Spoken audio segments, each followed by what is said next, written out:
Hey guys, Xaryu here, and today I am playing some Frost Mage Holy Pally Boomkin, and this is a comp that I haven't played much this entire expansion, I guess a little bit, but was very popular back in Warlords of Draenor, and Legion hasn't seen much play. I've been playing it a little bit this patch with Previ and Versace, and I played it before with Asper, I think this expansion as well, but just the way the X-Pack has been going, I haven't really been running it much. But this patch, it's been doing pretty well, especially against cleaves. So a lot of these turbo cleaves, a lot of these TSGs, it's you know, a lot of teams have struggled against them, or it's very hard to get the wins. And Boomkin Mage does very, very well against it. I think it's just more of the double spellcaster, the two DRs. You have the clone DRs and the sheep DRs here on Gladius that you can keep track of, and you can just really control your enemy. As you can see here, we had that full sheep into that full Hajj into...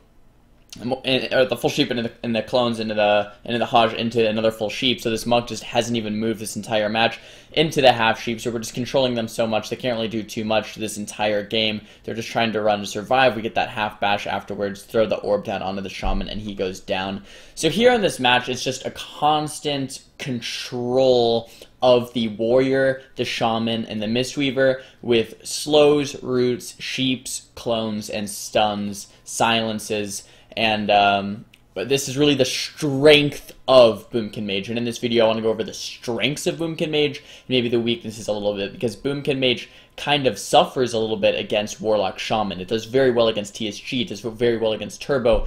It can even do okay against some type of Rogue Mage, although it's not super favored. It might be more of a 50-50 matchup, but then against a Lock Shaman, it's very, very difficult, as I'll show you in this next game. So let's hop into it. Okay guys, so here in this next game, we are fighting an LSD, Lock Shaman Druid. This is a Boomkin, an Affliction Warlock, and a Resto Shaman here.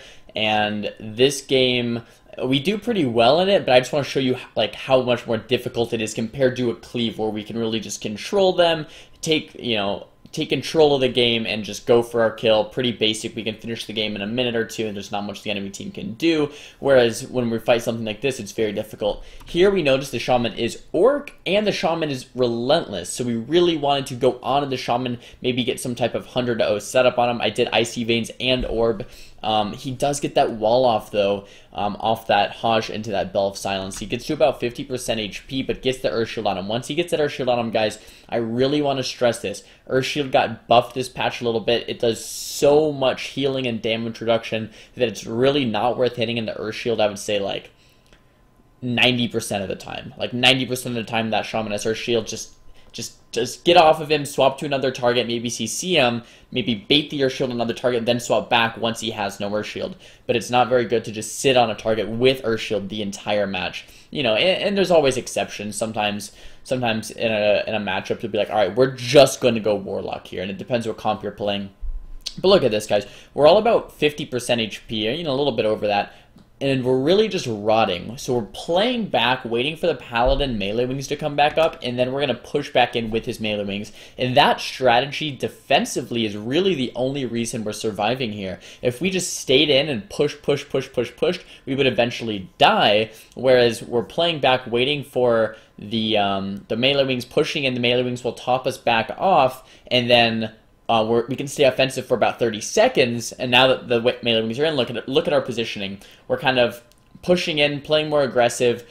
We know that we're going to be okay on life. And Holy Pally's got a huge nerf to melee wings this patch. Holy Pally's aren't doing too great, but with the melee wings, you can still survive pretty well against dot damage or you know, all this cleave pressure. Here in that setup, I don't know if you guys saw, we bashed the Shaman into a Cyclone and then Hajj the Warlock with the Orb. The Warlock poured it out of the Hajj. We didn't get too much done there. Warlock got, you know, a little bit low HP. But the problem is, since the Shaman and the Warlock are both both definitely kill targets, are Orc Relentless, the Hajjes or the Bashes, which are only 2 stuns in this matchup, are so short that, you know, it's very hard to land a kill on it. And as dampening goes on, it's harder and harder for us to keep up with that healing outside of the melee wings. If you notice, I did sheep myself as well. That wasn't an accident. When Warlock puts his Spell Reflect, his Nether Ward up, it's very, very good to sheep yourself if you're, playing defensively, of course, to get rid of all the dots on yourself. It's almost like a free dispel. So whenever I can, especially when my pally's having trouble topping me, I sheet myself into the nether ward on purpose to remove all the dots and actually heal myself up a little bit. It's pretty annoying for the enemy team to have to redot, break the sheep, and I got healed. Here, we get a full bash into Cyclone on the Druid, once again with the Hajj onto the Boomkin. So that's a pretty standard setup. We can bash Cyclone the healer and Hajj the Boomkin. You might want to know, or you might be wondering, really, why I'm not sheeping very much. In Boomkin Mage, it's not great to do too many sheeps. The problem with that is, it's kind of like Shadow Priest Mage and Warlock Mage, in that you really want to keep that spread pressure and keep damaging usually more than one target, and sheep heals the target and removes the Boomkin dots. So although you can sheep for some setups, maybe a big sheep on the healer can finish or win a game, as you might see here later in this match, but consistent sheeping on the DPS is really just going to plunder your ability to land a kill. In this game, I am playing Splitting Ice as well. I'm not playing Ice Nova, and I think just anytime I play the Shadow Priest, Boomkin, or Warlock this expansion, I really like playing Splitting Ice. If I'm playing with a Rogue, a Windwalker, maybe even a Warrior, I kind of like Ice Nova better because it provides more single target burst, and when you're kind of just training down one target with CC chains, that single target is kind of what you want. But when you're kind of rotting down a team, or there's not one clear kill target, and you're kind of going between one or two or even three people with many dots, that Splitting Ice is going to give you a much bigger advantage throughout a longer game.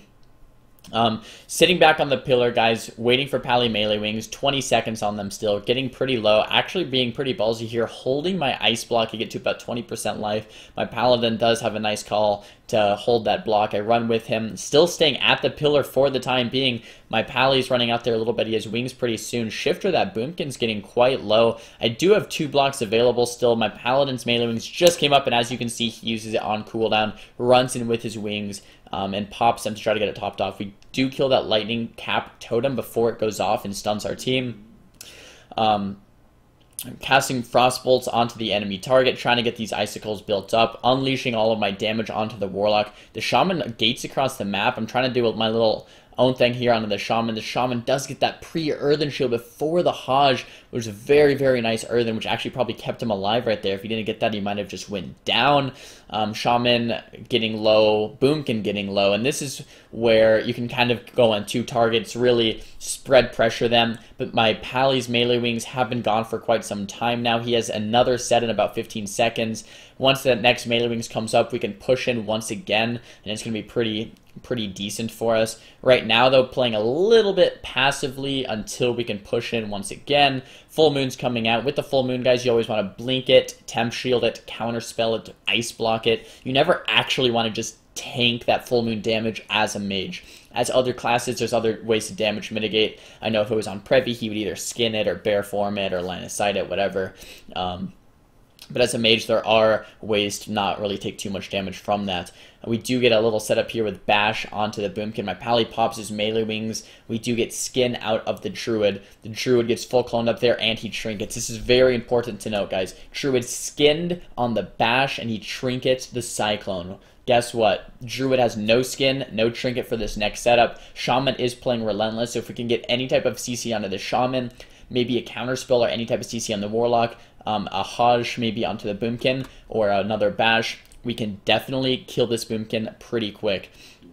So if we do a setup like that, it could be game over very quickly for the Boomkin. The sheep is landed here onto the shaman. Get that full sheep. The Hajj does land onto the Boomkin. It's like, wow, it's almost like I've played this game before. The fears are coming out from the Warlock. I have counterspell available, but the Warlock's out of line of sight. I decide to just sit behind line of sight, babysit the Shaman, and the Boomkin goes down. So as you can see, guys, this is a difficult matchup for us. This was no easy win. And I think more often than not, we might even lose this matchup. However, it is still winnable. It is still a winnable matchup. Boomkin Mage is still a good comp right now. Would I say it's the best mage comp? No. Would I say it's viable? Yes, it's fun. The reason I like to play with Holy Pally is because Versace's my friend, and I like playing with Versace. But Holy Pally and Mage aren't the greatest right now. If I were to suggest comps to you guys, I would suggest Mage, UA, Warlock, and a Shaman, so MLS, or a Destro and Mage and a Shaman, or RMP. Those are probably your best Mage comps. But if you want to go outside your comfort zone a little bit, I have been playing a little bit of God comp with WizK, a little bit of Boomkin Mage with Previ and Shifter, and you've just been trying a bunch of comps, so there are more things than just the standard comps that you can play, as you see here. Guys, if you like this breakdown, give it a thumbs up. If you didn't, give it a thumbs down. Talk to me in the comments below for what you guys want to see for next time, and don't forget to subscribe. I'll see you guys next time. Peace!